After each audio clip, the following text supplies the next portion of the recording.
itu tajuk bab 5. Okay, bab 5 ni ada tentang Kesultanan Melayu Melaka, yang mana Kesultanan Melayu Melaka ni adalah satu kerajaan yang masyhur di alam Melayu satu ketika dahulu. So kita tengok kegemilangan Kesultanan Melayu Melaka ni bagaimana. Okay, sejarah awal dia ialah Melayu Melaka ni dulu diasaskan oleh seorang manusia. Manusia tu bernama Parameswara. Okay, sekitar tahun 1400.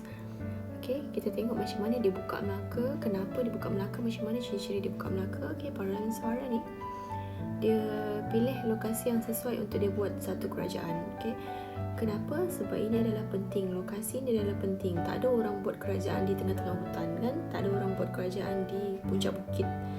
Jadi dia mesti, biasanya kerajaan yang dibina, kalau awak tengok kerajaan alam Melayu, dia mesti berdekatan dengan sungai ataupun sumber makanan yang ada, sumber air, okay? Sumber pengangkutan, perhubungan. Kita kena tengok ciri-ciri itulah. So untuk jawab exam nanti, awak boleh fokus. Kalau pemilihan lokasi yang strategik, dia mesti di tepi sungai ke, tepi laut ke, apa dia punya ciri-ciri yang mendatangkan faedah lah, positif dia. Okay, so pemilihan lokasi strategik oleh Parameswara.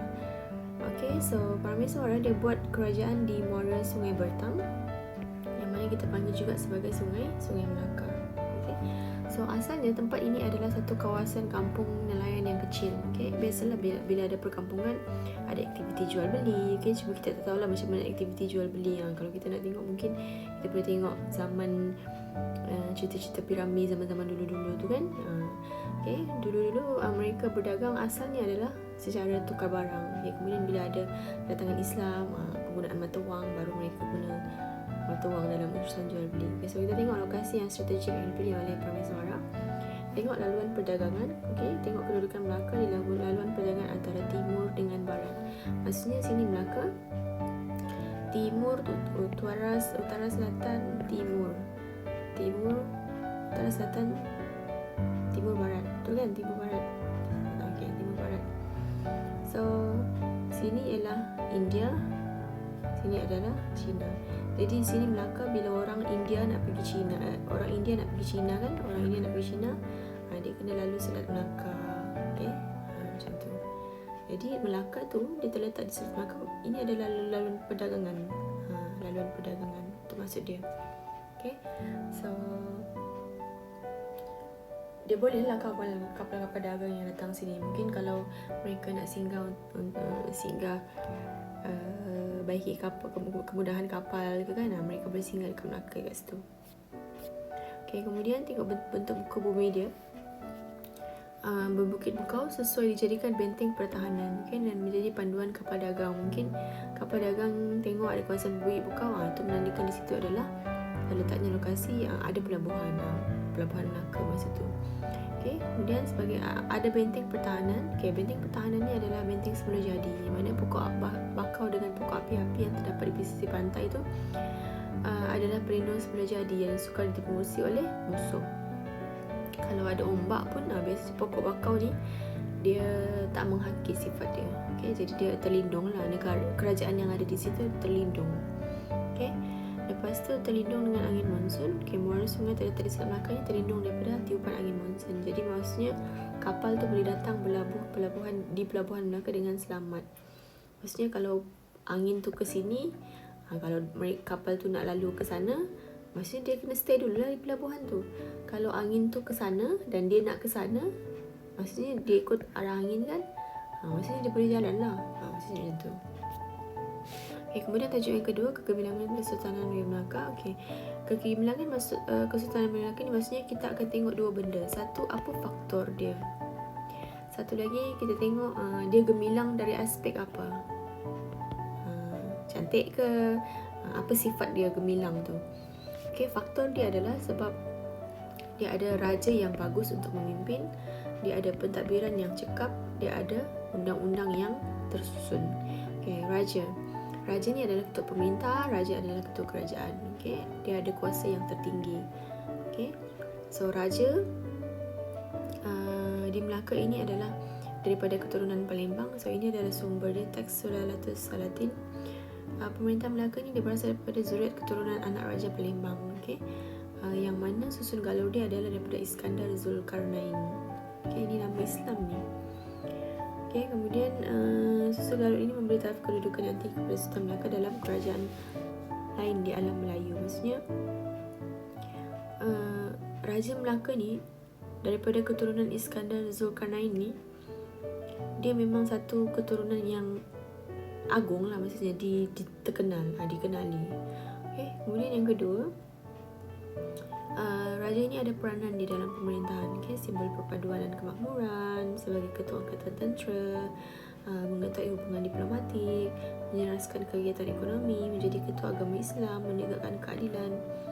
Peranan ini kalau awak tengok sampai sekarang, peranan yang di Pertuan Agong adalah asas dia ni sama. Sampai sekarang memang sama. Okay, itulah fungsi yang Pertuan Agong, apa tugas yang Pertuan Agong. Okay, peranan dia. Okay, tengok daulat dan adat kebesaran. Raja juga dikaitkan dengan konsep daulat. Daulat ni maksudnya rakyat akan patuh kepada dia sebab dia ini adalah kuasa yang tertinggi dan tidak dipegang oleh mana-mana kuasa asing. Maksudnya kuasa dia tu berdiri dengan sendirinya. Okay? Derhaka maksudnya siapa yang melanggar perintah raja akan dianggap sebagai derhaka dan biasanya akan mendapat tulah, balasan lah, maksudnya macam tu. Okay, so tengok alat-alat kebesaran diraja. Cap mohor. Okay, biasa kalau ada utusan surat-surat kan, mereka cap mohor ni, cop dulu. Okay, ada nobat. Okay, nobat ni alat-alat muzik. Ada keris, lembing, mahkota. Ini biasalah. Okay, kemudian adat-adat ini digunakan masa upacara adat pertabalan, perkahwinan dan juga kemangkatan raja. Pertabalan ni pernah tengok kan kalau di TV, kalau ada istirahat pertabalan sultan yang baru ke, angkat sumpah ke, tu ada istiadat pertabalan. Perkahwinan sebenarnya kemangkatan diraja tu kalau kalau seseorang raja itu meninggal dunia, mangkat, kita tengok adat istiadat dia macam mana. Okay, kemudian kita tengok kewibawaan seorang Sultan Melaka. Okay, dia ada ciri-ciri kepimpinan, contohnya adil, berwibawa, mengambil berat terhadap kebajikan rakyat. Maksudnya Sultan ini dia ada sifat yang berwibawa untuk memerintah rakyat di bawah dia. Okay, jadi dia ini adalah memerintah berdasarkan hukum kanun Melaka.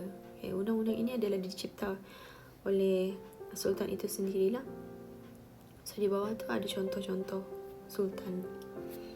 Okay, kemudian dari segi sistem pentadbiran, okay, kegemilangan Melaka ni dia sebab dia ada sistem pentadbiran yang strategik. Okay, kenapa strategik? Sebab di Melaka dia gunakan sistem pembesar 4 lipatan. Ini sistem pembesar 4 lipatan, berempat, berlapan, 16, 32. Okay, maksudnya setiap pentadbiran tu ada pembesar yang dilantik untuk membantu Sultan dalam pentadbiran. Okay, so ini adalah pembantu-pembantu Sultan dan mereka ini adalah ketua-ketua di peringkat pusat, jajahan, daerah dan juga mukim dan juga kampung. Okay, kita tengok tugas-tugas pembesar. Okay, tugas-tugas pembesar apa tugas dia? Jaga keamanan kawasan, kutip cukai, kutip hasil. Okay, ini kita panggil sistem serah. Maksudnya dia ambil cukai itu daripada rakyat, dia bagi kepada Sultan. Kemudian dia membekalkan tenaga tentera. Okay, kalau ada macam peperangan tu kan, okay, dia rekrut orang untuk menjadi tentera. Kemudian untuk tenaga buruh. Tenaga buruh ni maksudnya mereka buat kerja-kerja yang disuruh oleh Sultan melalui sistem kerah. Kerah ni maksudnya mereka paksa orang untuk buat kerja macam tu, cari orang untuk buat kerja. Okay. Jadi apa balasan kepada pembesar ini? Biasanya Sultan dia akan bagi kawasan-kawasan kepada pembesar untuk dijaga. Okay, maksudnya awak ambil satu kawasan tempat, awak jadi pembesar di situ, awak kutip cukai. Contohlah kutip cukai tu awak dapat RM100, RM80 tu awak bagi kepada Sultan. Mungkin RM20 tu upah awak jadi pembesar. Contohnya macam tu lah. Okay, so kawasan yang diberi kepada pembesar ini kita panggil kawasan pegangan. Okay, kalau kawasan pembesar jajahan dan daerah, kita bagi dia kawasan pemakanan, maksudnya lebih tinggi sikit. Okay, pembesar diberikan kutip cukai dan serahkan kepada pemerintah sebagai ufti. Ufti ni maksudnya upah kepada kerajaan lah maksudnya. Okay, pembesar berempat, kita tengok kita ada bendahara. Okay, yang mana sekarang ini kalau bendahara jawatan dia sama dengan Perdana Menteri. Kalau penghulu bendahari ni maksudnya macam Menteri Kewangan sekarang. Kalau Temenggung ni polis. Kalau Laksamana ni dia macam tugas Marine sekarang lah, menjaga kawasan laut. So awak tengok fungsi-fungsi dia di sini. Saya dah kaitkan dengan contoh sekarang, senang untuk awak baca dan ingat lah dan tahu. Okay, sini maksud sistem serah dan sistem kerah. Okay. Okay, kemudian sebab dia kegemilangan Melaka ni juga sebab dia ada sistem perundangan yang tersusun, yang mana undang-undang yang digunakan di Melaka masa itu ialah Hukum Kanun Melaka dan juga Undang-Undang Laut Melaka. Hukum Kanun Melaka ni diguna di darat. Awak baca dekat sini ada berapa pasal tentang apa. Okay, kemudian Undang-Undang Laut Melaka ni adalah undang-undang yang digunakan di laut sebab dulu mereka lebih kepada aktiviti perdagangan kan, aktiviti kelautan. So mesti ada undang-undang di darat dan juga di laut. Awak baca dekat situ apa undang-undang dia nanti. Okay, kemudian dia ada undang-undang adat. Undang-undang adat ini adalah juga dikenali sebagai adat Temenggung. Okay, diasaskan oleh Datuk Ketemenggungan. Okay, ini adalah tentang sistem pemerintahan, okay, pewarisan tata, perkahwinan, pewarisan harta, perundangan, macam mana kita nak ganti sultan, macam mana kita nak amalkan pemerintahan peraja. Okay, ini adalah tentang pewarisan. Kalau ini Hukum Kanun Melaka ni dia tentang macam jenayah-jenayah. Okay, tanggungjawab peraja, pembesar, itu semua macam undang-undang yang asas lah. Okay, kalau undang-undang adat ni dia lebih kepada, kalau awak tengok sini, pewarisan, macam tu. Okay, ini aspek kegemilangan Melaka. Aspek kegemilangan Melaka ni kita tengok Melaka tu dia gemilang dari segi apa. Tengok kegemilangan Melaka ni, kita tengok macam mana, apa gemilangnya sangat, apa sangat gemilangnya Melaka ni. Okay, kita tengok cara pembentukan empire dia. Melaka dia ada banyak-banyak tanah jajahan. Okay, tanah jajahan, tanah naungan. Jajahan ni maksudnya dia ambil kawasan itu melalui peperangan. Kalau naungan ni memang kawasan itu dia punya, macam tu. Jadi macam mana dia boleh buat sebuah empire yang agung, sebab dari segi, cara dia takluk, dia ambil tanah lain. Okay, dari segi perkahwinan, mungkin sultan tu dia kahwin dengan anak raja lain, dan dua-dua kerajaan itu adalah berkawan, macam tu. Naungan, ada kerajaan lain yang sanggup duduk di bawah kerajaan Melaka, maksudnya rela untuk diperintah oleh Melaka. Ni maksudnya memang dia punya lah, memang nak rela hati untuk berada di bawah Melaka. Tengok baca kat situ kan. Okay, kepentingan pembentukan empire ni, apa kebaikan dia membuat sebuah empire dari segi politik, dari segi ekonomi, dari segi sosial, biasanya dari segi agama. Semua ini akan membawa kebaikan kepada negeri Melaka itu sendiri. Okay, pentadbiran empire, kita ada pentadbiran pusat, yang mana di Melaka lah pusat dia. Kawasan naungan, yang macam saya sebut tadi, pembesar yang akan jaga kawasan itu, dan juga kawasan jajahan. Okay, siapa pembesar yang akan jaga. Okay, tengok ini adalah peta empire Kesultanan Melaka. Banyak kan, luas. Termasuklah ini kawasan Sumatera ni. Okay. Kita tengok aspek kegemilangan yang kedua ialah tadi dari aspek pembentukan empire kan. Okay, dari segi pusat penyebaran agama Islam. Okay, Melaka ni adalah pusat penyebaran agama Islam. Okay, dia terima Islam tu dari mana? Daripada Samudra Pasai dan Perak. Okay, maksudnya ini adalah pusat pentadbiran, pusat penyebaran Islam masa itu. Islam datang ke sini, and then bila di Melaka dia sebarkan, macam tu. Jadi macam mana cara penyebaran agama Islam di Melaka? Dari segi pengislaman pemerintah, bila sultan itu masuk Islam, rakyat akan ikut, macam tu. Perkahwinan, bila perkahwinan, raja itu berkahwin dengan seorang puteri, mungkin puteri di raja, puteri di kawasan itu, semua rakyat akan ikut masuk Islam, macam tu. Peranan ulama dan mubaligh, maksudnya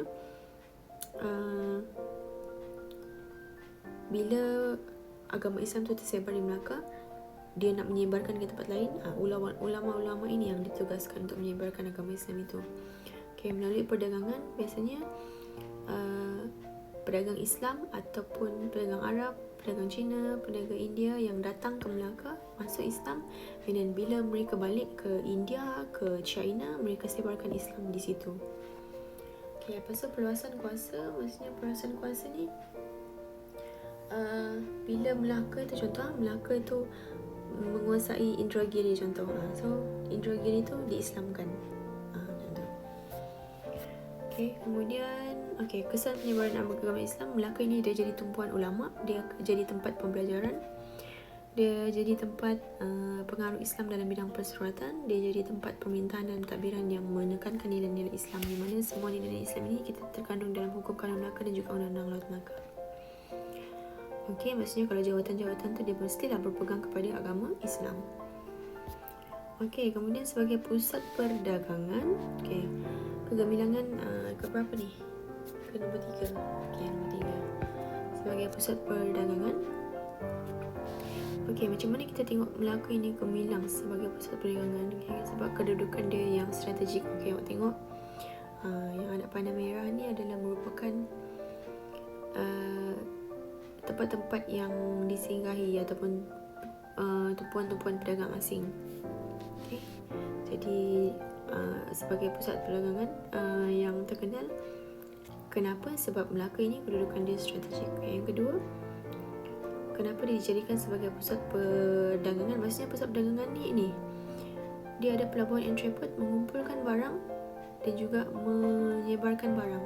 Contoh, barang daripada China jual kat Melaka untuk pedagang India. Pedagang India jual barang dekat Melaka untuk pedagang Cina. Macam tu. Okay, pusat pengumpulan barang, kita tengok barang-barang dia adalah timah, emas, kapur baru, hasil hutan, rempah ratus. Okay.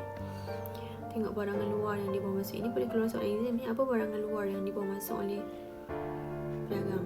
Contohnya benang emas, kain pelikat, batu delima, tembikar, wangian, bahan makanan, kan? Okey, dikunjungi pedagang dari dalam dan luar alam Melayu. Maksudnya kita tengok Melaka ni didatangi oleh pedagang-pedagang daripada luar alam Melayu dan juga dari dalam. Okey, apa contoh dia? Arab, China, Gujarat. Okey, Pasai dan Jawa, pedagang paling ramai dari alam Melayu. Okey, awak tengok contoh-contoh lain juga. Okey, pusat perkapalan, maksudnya dekat Melaka ni banyak kapal-kapal besar, kapal-kapal kecil yang datang ke Melaka untuk berdagang. Okay. Ini adalah contoh-contoh kapal. Pandai orang dulu bawa kapal kan, cantik-cantik kapal dia. Dengan perahu, sampan, ini kapal-kapal kecil lah. Okay. Kapal besar, Jong dan Batra. Okay. Kegemilangan Melaka sebagai pengurusan perdagangan. Okay, maksudnya yang keberapa dia ni? Keempat. Kita tengok peranan-peranan pengurusan perdagangan ini di pelabuhan. Kita tengok peranan Syah Bandar. Apa cukai yang dikenakan di situ, mata wang apa yang digunakan, apa peranan orang laut, apa kemudahan pelabuhan yang ada di situ. Syah Bandar ni adalah, tengok tugasnya, dia menguruskan pasar dan gudang, jaga kebajikan dan keselamatan pedagang. Maksudnya bila pedagang itu datang ke Melaka, mereka rasa selamat. Cukai ini adalah cukai rasmi yang ada di pelabuhan Melaka. Biasa soalan exam akan tanya macam ni, berapakah jumlah cukai yang dikenakan ke atas pedagang Arab? 6%. Yang datang daripada alam Melayu 3%. Makanan seperti beras tak ada dikenakan cukai. Kalau cukai tak rasmi, pedagang Cina, pedagang Jepun datang, mereka kena bawa dikenakan cukai 5% dalam bentuk hadiah. Awak baca dekat situ uraian dia. Mata wang, jual beli dilakukan di Pelabuhan Melaka dalam dua bentuk, sama ada tukar barang ataupun guna mata wang. Kalau tukar barang, biasalah barang dengan barang. Kalau tukar mata wang, guna mata wang lah. So ada beberapa contoh mata wang yang digunakan. Boleh tengok gambar kat situ. Jenis-jenis mata wang pun ada, boleh baca kat situ. Orang laut ni maksudnya orang yang mahir tentang kelautan.